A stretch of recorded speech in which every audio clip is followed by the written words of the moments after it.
What's good, YouTube? jazzlovesmma here, and I'm going to be doing my full card predictions and breakdown of UFC Fight Night, Oklahoma City, Dricus du Plessis versus Kamaru Usman. Starting with the first fight of the card, Urza Elliott versus Damian Anderson. From my knowledge, both these guys literally got this fight booked this week. Don't know why the UFC does that. Doesn't make sense. Both have decent grappling. But I looked at Damian Anderson's record, and he has a long list of grappling matches in his resume, like not just MMA fights. Both these guys are prospects, but I'm gonna lean Damian Edwards due to the mass experience difference. Urza Elliott, he could win because he's quite big. He might just outsize Anderson, but I think his name is Damian Devil Hands Anderson or something like that, or Demon Hands. He grapples people. He doesn't really get KOs. He's like 1 KO. But he has long history of grappling. So with that, I'm going to assume he's the better grappler. And I'm going to pick him to win by decision. I believe both these guys are undefeated. So this will be someone's O-going. Maybe Anderson finds a sub. He is a submission artist. So yeah, but I'm going to go for decision as the safe pick.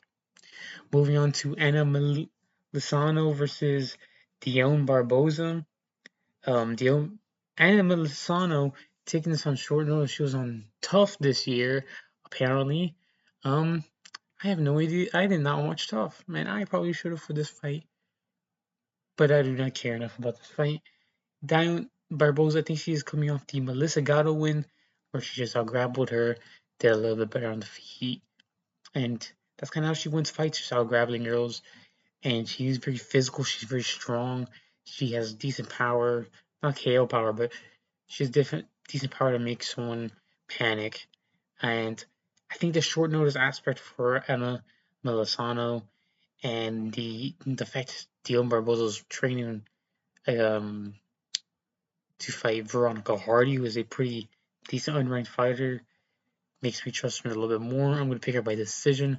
I think she'll out-grapple Anna Lozano to a decision, and that is my pick. Not much to be said. There's literally 3 people on my screen who are the same shade as Jared Cannonier. Moving on to RJ Harris versus Alvin Hines. RJ Harris, being a heavyweight off the regional scene. I believe he has fights in LFA. He has decent KOs and subs.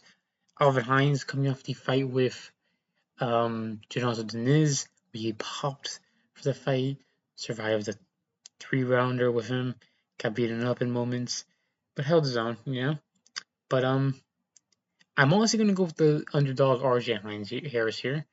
Not RJ Hines, that's a fusion of these two. One funny thing is they have the same win on the record and both by almost the same method. They subbed some dude named like Filipano by round 2 submission. And RJ Harris, I believe, got a gilly and Hines got a rear naked choke.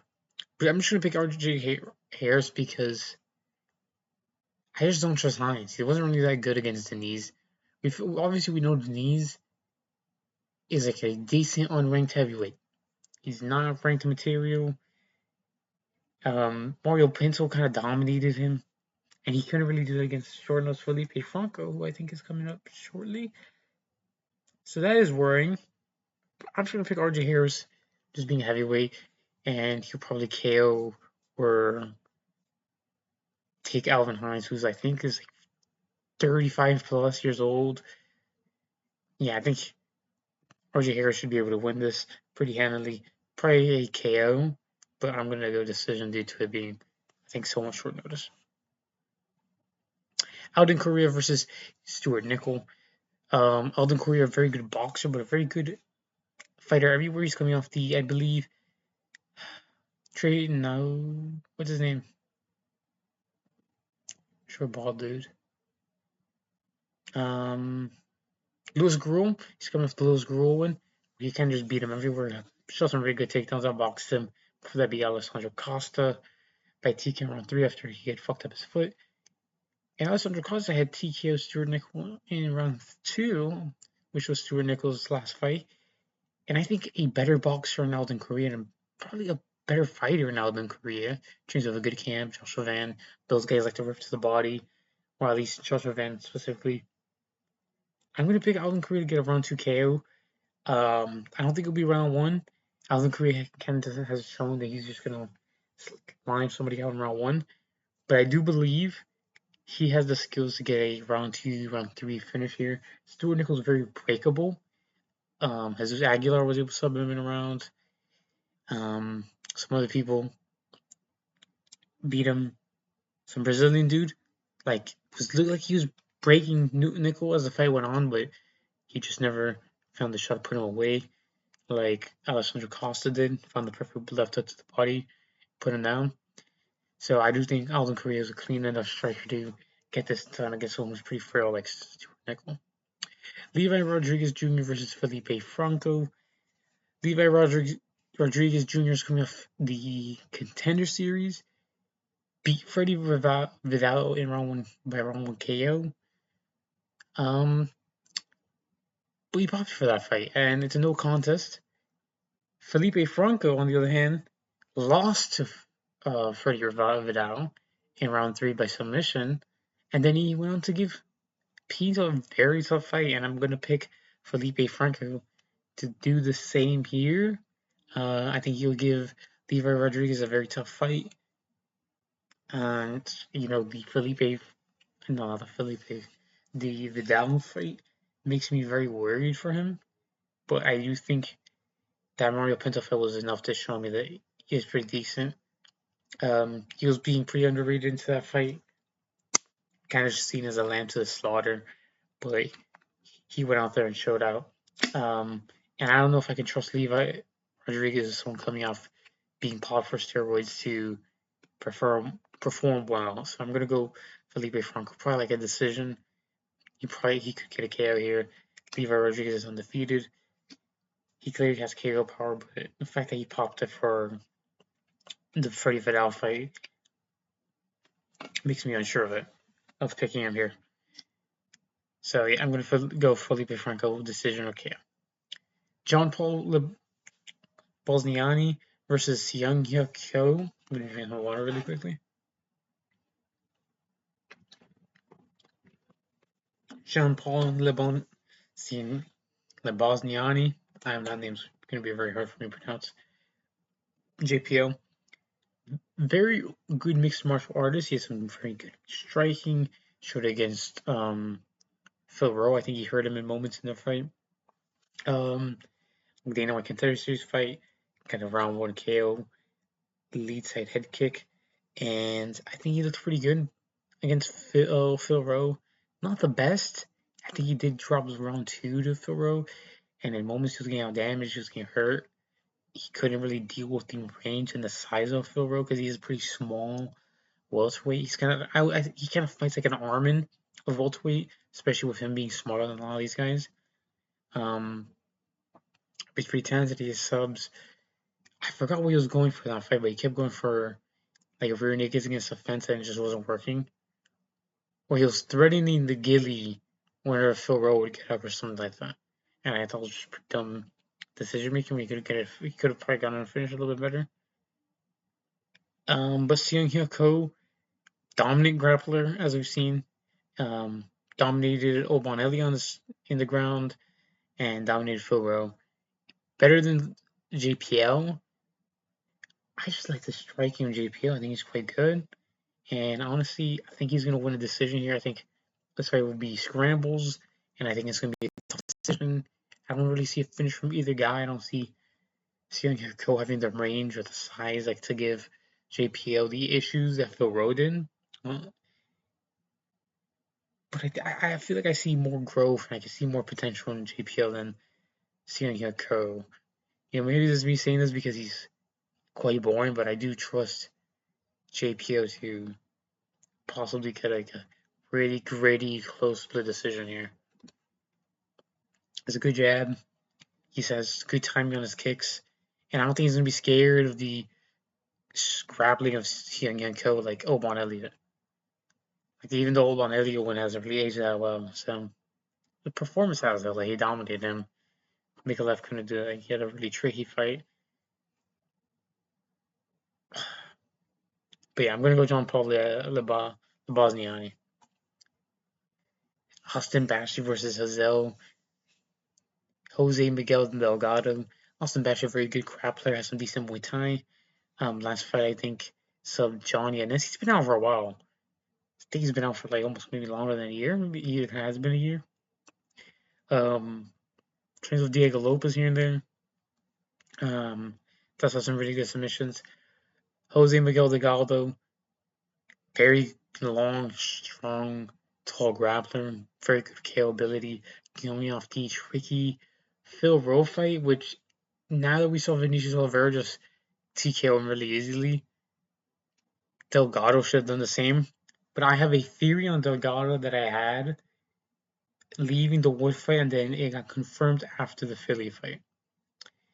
In the Nathaniel Wood fight, Nathaniel Wood had close enough range to match Delgado, and it gave themselves out a lot of issues. Philly is pretty much the same size as Delgado, and it gave him a lot of issues. Now let's look at the guys he's dominating to beat in the UFC. Hyder Emil, Flatline Needham. Hyder Emil's a short featherweight. Connor Matthews, not a good featherweight. These guys aren't good, but they're short people. And I think someone of Austin Bashi's stature, it does feel like he is there to be hit. Obviously, we know Christian Rodriguez is very prospect killer. That is kind of what he does. But I do think that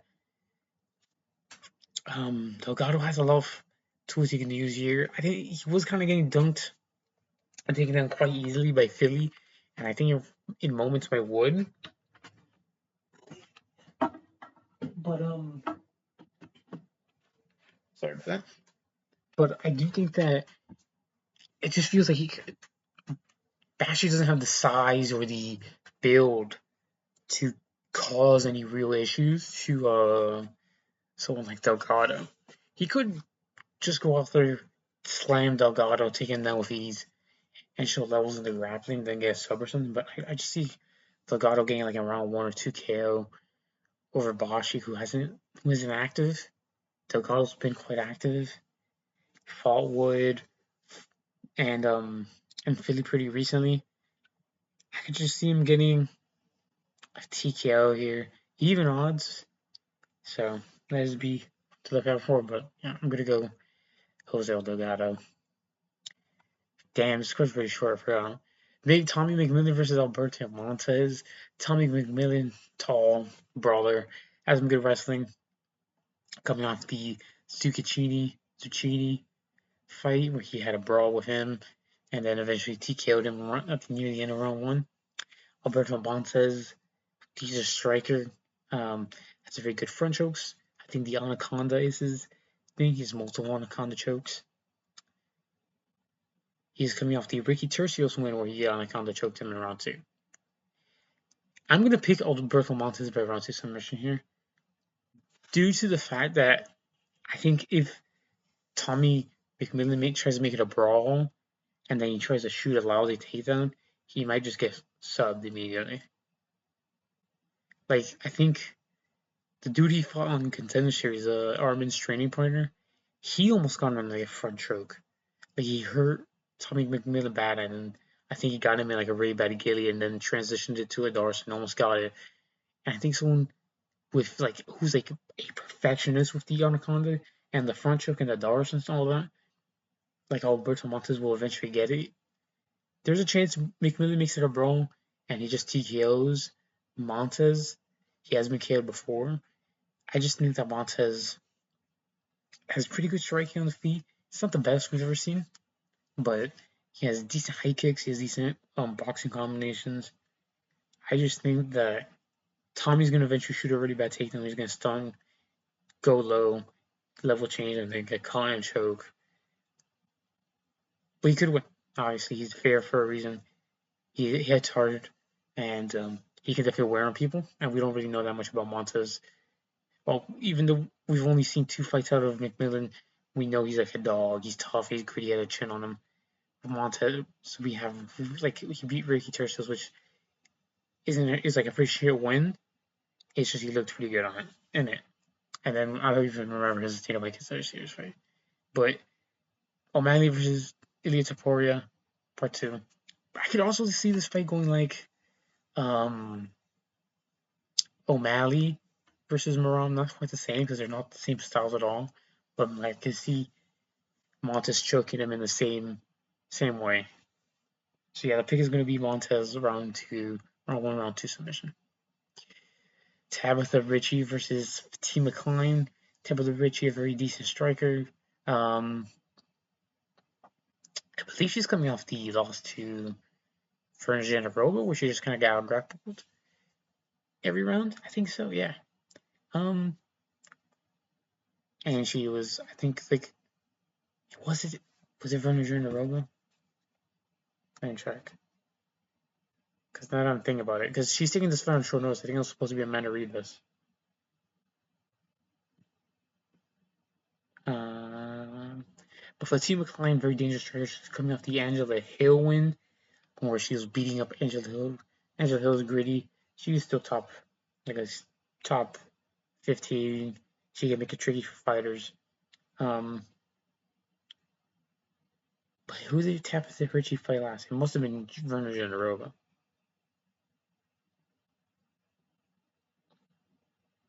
It was by unanimous decision, especially she got nominated.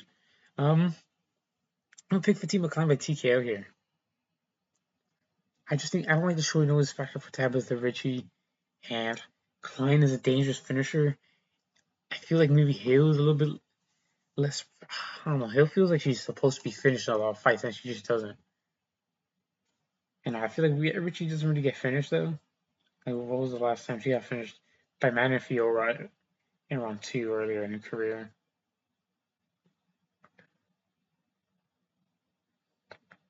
When she was only 5-0. Fatima Klein's dangerous, so I can see you TKOing her late. I don't think it'll be early. It'll be something where she wears on Ritchie. She has good body work. She'll throw knees to the body. She has dangerous hands, high kicks and stuff. So I'm gonna go Fatima Klein late rounds 2 and 3, TKO. Moving on to the feature for the card: Chase Hooper versus Mitch Ramirez. Chase Hooper, very good jiu-jitsu practitioner. Not a lot of good offensive takedowns. He's coming off 2-fight KO loss streak, where Alexander Hernandez KO'd him in a round. Bang, big early stoppage because of how late it was in the round. But yeah, then he lost to Lance Gibson Jr., who was only gone fight before that in the UFC was getting beat up by Bobby Green. He had a perfect game plan for Hooper though, was able to TKO him. Mitch Ramirez versus, is coming off the Mike Davis performance where he got subbed, or no, he got KO'd in round 2. I think he almost got subbed like twice in rounds 1 and 2. And I just can't trust Hooper. I want him proving me wrong. If Mitch Ramirez comes in here in form and has like a decent game plan, he doesn't allow himself to get taken down. He just sort of Hooper's takedowns. His offensive grappling is not looking good. Couldn't take down Lance Gibson Jr. I don't think he could take down Alexander Hernandez either. I think he'll just get KO'd here in a round. I feel like the Hooper experiment just isn't here anymore, and I feel like the game plan's out there to beat him. But I rate Mike Davis way higher than I do Hooper. Mitch Ramirez also fought like Protez on the Contender Series. He did get TKO'd by Thiago Moises, but Thiago Moises is like a decent striker. Hooper is awful at striking. His striking is really bad. And Mitch Ramirez was at least tagging up Mike Davis on the feet in moments. So I'm going to pick him here by rounds 1 or 2 KO for a big upset. And yeah. Moving on to Jared Cannonier versus CLD. Cannonier coming off the MVP loss, where kind of just got danced and pranced on. I think around 3 he won it because he got a takedown, but he didn't really do nothing with it. Landed some touchy ground upon him, but that's it.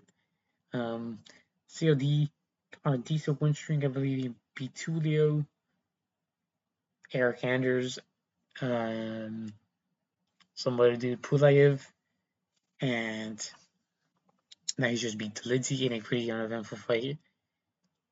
And if you're getting dropped by Delidzi, like people forget he actually did get dropped by Delidzi. I didn't even notice until watching it live.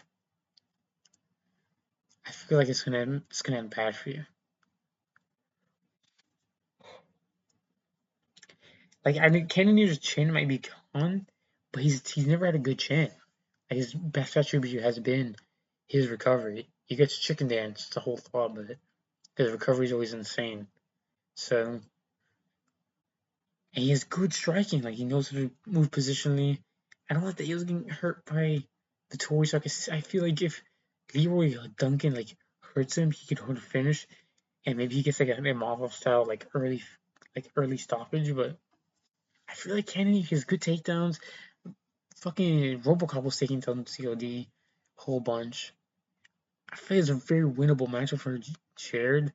That like he will get hurt, but he'll like weather the storm and win like the late 2 rounds or something like that. Or he'll get hurt in round 2, then weather it, and then win in round 3. Like he's an experienced vet. I'm gonna trust in Jared to get like a crafty upset here. Because like is COD like on the level of like I don't know, Kyle's not that good. But I think like on a technical level, Kyle Barao is like better. And he was even then he was still getting fucking his eyes swollen shut. Evolve I rate higher than COD. Maybe not finishing potential wise, but as a fighter I rate him higher. And it took him like into round 4 where Kennedy was like arguably beating him and he had to get an early stoppage. This could just be a brutal COD slime, but Cannonier can win it. Like he has good recovery. Like I'm trusting in the recovery of Cannonier. Him mixing it up. He will smudge it against the fence if he needs to, and he has good takedowns. And I've seen COD struggle against the fence. I think that's where he would have Pulayev in lots of moments. So yeah, I'm gonna go Cannonier decision. I don't think he'll get a KO. I feel like COD has a good enough chin. He wasn't really getting finished by even Robocop, so I'm gonna go Cannonier decision. Now for the main event, Dricus du Plessis versus Kamaru Usman. It's probably where everyone's skipping to. I actually did tape from this fight. This is a fight where I was like, okay, I need to see what I'm getting myself into to prepare myself for this fight. I watched Buckley versus Usman, dreadful I know, and du Plessis versus Kamzat, dreadful I know. Round by round, so I watched round 1 of Usman Buckley, round 1 of Dricus Kamzat, round 2 of Buckley, round 2 of Kamzat du Plessis. You get the deal. I think du Plessis is going to win by rounds 3 to 4 TKO. I didn't even get a break on these fighters, but everyone knows them. Plessis, good striker, can make some little takedowns. Could be striking though. Usman, decent striking, but mainly a wrestler. And this is how I broke down this fight. Usman, for the first 3 rounds, refused to shoot takedowns in the center of the octagon against Buckley. Maybe that's because of Buckley's movement, which I'm going to get into. Like him moving, bouncing around, him moving laterally, him shifting. But he would like the one time I think he did shoot in the center of the octagon, which was maybe in the 3rd round. He caught it on like Buckley like looking to shift his hips and look for a hook, and he was able to time it. And even though he didn't get the takedown in the center of the octagon, he had to like run Buckley to the fence, and then he was able to take him down. But all of what Usman wanted to do here mainly was pressure Buckley to the fence and then take him down. He wanted to work against the fence. He wanted to be having forward moving, and then he wanted to be forward moving and then just take him down against the fence, or when Buckley was near the black or behind the black line. And everyone was talking about Kamzat versus du Plessis. Kamsa will literally shoot immediately into a round, and he'll shoot into the octagon, like into the center of the octagon. Round one starts. There's like about 5 seconds. Kamsa shoots, and this is the issue I had with DDP in that fight while I was watching. It was not a fight. It was worse than Buckley Usman because of a couple factors that I'll get into. But when Kamsa shot immediately into round one, du Plessis was able to wrap up a guillotine, and he nearly reversed position on Kamsa. He immediately accepted bottom position to Gilly because I think that du Plessis thought Kamsa wouldn't want to be in his guard. Instead, he would take side control. He would take crucifix, and then I think on side control, du Plessis eventually got back to the fence. And he never got back up, I don't think, but that's kind of how it was. Usman isn't going to be shooting it. That's just not how Usman shoots. Usman's going to try to pressure Dricus back, I believe, and then shoot, or he's going to try to shoot on du Plessis shifting his hips. That's how I think Kamsa caught him in round 3. They're having some striking. Du Plessis lands a jab, but he lands as Kamsa changes levels. He lands a glance like a good jab on Kamsa, but he's instinctively, his hands are, in his hand guard. He jabs and he scoots away thinking like Kamsa's gonna strike back, leaving his hips and his legs open, and then that's how he gets run against the fence. That was, I think, the only instance of Kamsa not shooting in the center of the octagon like he did in round 1, where he just shot immediately into it. And then I think in round 2, du Plessis scrawls it, and then he gets worked against the fence and gets taken down. I think it's against the fence for the whole round. And that's another thing I have to talk about. Kamsa and Usman are completely different grapplers. Kamsa will look to take the back, and that's what's you have so much more to worry about with Kamsa in the grappling than with Usman. With Kamsa, you have to worry about if you're going to get up from your knees against the fence, he might just look for Adars. He might look for a rear naked off your back. Instances, Kevin Holland caught him in the front choke in the Dars. I would believe him working him up. And then then against Robert Whitaker, he had to worry about the rear naked. Posturing up with one hand, having the one hand here, he locks it up. It's over.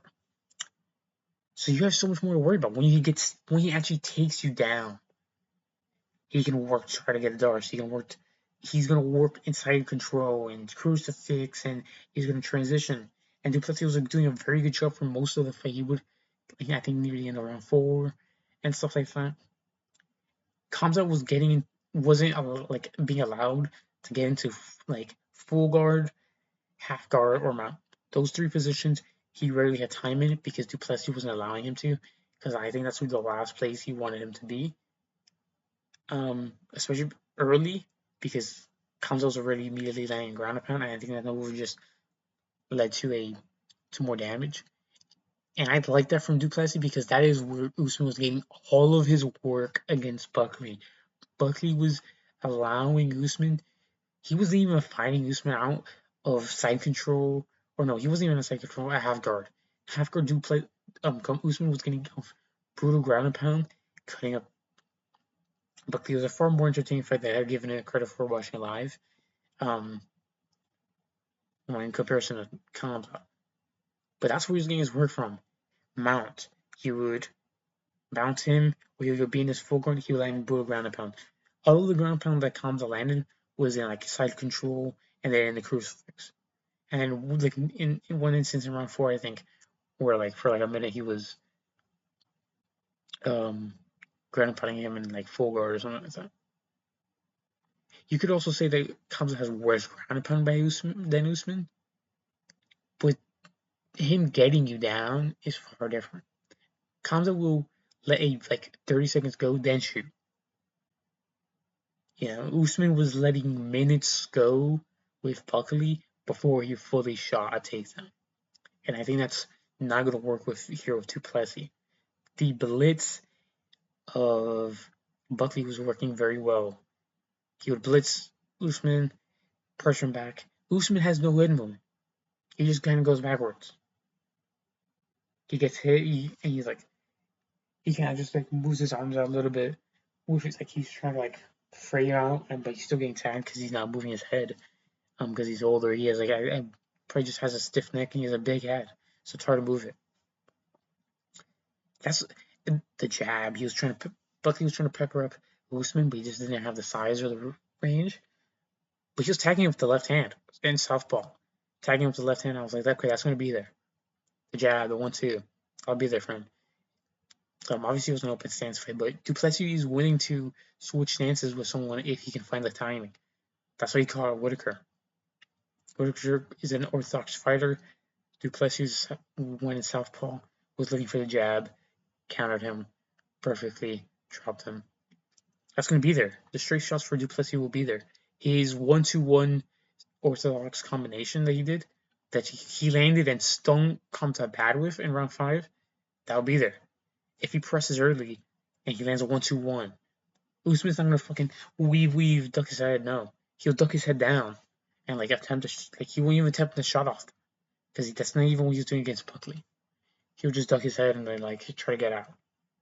The uppercut will be there for du Plessis. I haven't seen du Plessis land a lot of uppercuts, but that'll be there for him. Usman obviously has like his jab will pepper him if he has Dricus more early. But I just don't. Watching the grappling of Kamsa compared to Usman, I just don't know how he'll get him in these positions. Usman's strong, but like, I just don't see how he's going to work du Plessis on the fence. Because he's not going to try to go for the back. And if he does, he doesn't look for the back. He like tries to hover and then like press you back into the ground, and he wants you to go on your back so he can land ground and pound. That's exactly how he that's like the exact position he put Buckley in a round 4. And I'm going to actually talk about this Buckley fight. Rounds 3 and 4 were very competitive. Obviously, Buckley clearly won round 5. It wasn't a 50-45 or a 50-40. Yeah, it wasn't a 50-45. Rounds 3 and 4 were very competitive. There was 2 minutes 30 seconds of round 3 where Buckley was just winning on the feet. Then he gets taken down. He already had cuts on him due to ground and pound in rounds 1 and 2, and him getting jabbed. So it just led to the worst visuals, and he was getting ground and pound in those rounds. That round. For 3 minutes, it was competitive, but Buckley was landing the better shots on the feet in round 4. Then he gets taken down. Not really a lot of ground and pound from Usman. And Usman looked welted in round 5. Like he didn't look that good. I did not like how he looked at all in round 5. And like he was like shooting really shitty takedowns. Usman, he shot one good takedown that Buckley finally learned how to get underhooks on. And he just kind of didn't get it. Buckley just eventually circled out. And du Plessis, like, Kamsa, I feel like it's just a bigger, stronger presence. 185 Kamsa, the one that came into the fight with du Plessis, is just a more present fighter than Usman. That's just my take. Maybe Usman at 185, now maybe he's built himself into the division, maybe he's going to be coming in here big and strong, being able to do this what Kamsa did. I just highly doubt it. Like, Kamsa will have du Plessis against the fence, and he's working on the back. He's not working on the side, trying to scoop du Plessis up. Du Plessis did very well getting him back up to his feet. So Buckley didn't do that. He would work his way to the fence and then get scoops back down, put it Usman will get back half control, or half guard, sorry, not half control, half guard, and then start landing around. That's not what Kamsa was doing. Kamsa was doing very, very well. Whenever du Plessis would work his way back up, he would trip him, get into the center of the octagon, and then get him to crucifix or center control and land ground and pound. Usman wasn't doing that. He was very rarely tripping out Buckley. I think there's an instance in round 4 where maybe he has it back and then he trips him down. But outside of that, he wasn't really doing that. He was doing very well scooping Buckley, who had his butt on the cage or was working up to the knee. He was doing very well scooping him down. And that's not what really Kamsa was doing. And I think the beginning of round 4, when I said that Kamsa caught him like punching and then gliding back, it is the goofiest moment because it looked like Duplessis was already like literally jump over Kamza when he like got pressed to the fence on the takedown. But then that's when Kamza kind of like lifted him up and then like dragged him down. But Dricus did very well working back to his feet, like to the knee. He just wasn't doing. I think he just was very worried of the subs, and he had pretty much prepped for the sub defense, and he thought Kamza would break earlier. And I think that an issue he had was he continuously shot for gillies. Not a lot, but on initial takedowns, he would look for the gilly. I think he did around 5, he did around 1. That was the worst example of it because he almost reversed position around 1. And I think maybe around 3 or 2. If he shoots a gilly against Usman, that it will allow, like, and he doesn't try to reverse position, like he just allows himself to go back and then Usman gets on top. It will be a bad night for Duplessis because Usman, I think, has better ground and pound and shot selection on the ground compared to someone like Kamza. But it depends. Like Usman, Dricus is big. He's very big, and I think he hits harder than Buckley. Now the comparisons to Buckley. Buckley is small, but he is quite fast. He's fast. He's flowy. He's twitch. He's fast twitch. Dricus isn't that fast, but he's massive and he has a size advantage on Usman. Maybe the size advantage isn't going to help, right? Maybe Buckley's lower base should have helped him more with the takedowns, and that's something Dricus won't have in this position. Obviously, might need to see them at the face-offs that they'll have, the ceremonial weigh-ins, but I think Duplessis being like a naturally bigger dude compared to Usman who's bulking up, I don't think he's going to be able to get like these running takedowns against the fence. Duplessis was having a good sprawl. He was having good reversals. In round 5, like he showed that he was able to sprawl. He was able to reverse. He would look for trips. He got a trip. He took down Usman. He took down Kamza in round 5. I think a lot there will be there.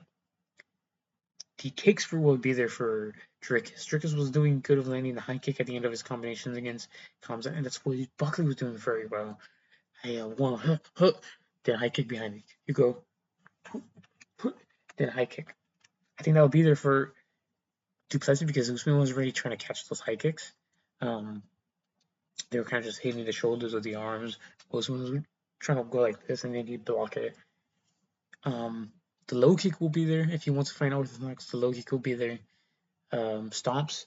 If Dricus wants to stomp the knee, that will be there. Maybe he wants a Conor McGregor-esque finish here. Like Carter Max 2-esque finish where Usman just pops his fucking kneecap and it's over. But I think his blitz is working well. Buckley was doing something really weird where he was like leaping at Usman. He was not allowing Usman to press him back in moments. Duplessis he did the same against Kamza. He literally just jumped in the air, and he did it against Izzy. He literally leaped in the air to have Izzy stop pressing him back. And Usman isn't the striker that Izzy is, right into the body, left hook to the body, long guard, pressing on Usman on Dricus's long high guard, rip to the body, jab upstairs. He doesn't have that striking to do that. He will land a good jab and a good body shot, but he's not gonna long guard, and he doesn't have the size to he just doesn't have the size. So I think this is gonna be an easy. Like, it may not be easy. I can see maybe I just don't know. It depends how much improvement we see out of Duplessis because I don't see how much more improvement we can get out of Usman. I just think that Duplessis will be able to eventually finish Usman. It's hard to see Usman getting finished. He has a decent chin, but he was getting rocked by and stunned bad by Buckley. That I think if you're getting like stung and then like wobbled almost, and then like caught off balance, Dricus is maybe just a better finisher. He has nasty ground and pound against the fence. Showed that against Whitaker and then like some other sequences. I feel. I don't think he'll be able to sub Usman. That just came in my head, him subbing Izzy. I don't really see that happening. I don't see him taking the back and then getting a sub. Even Kamza couldn't do that.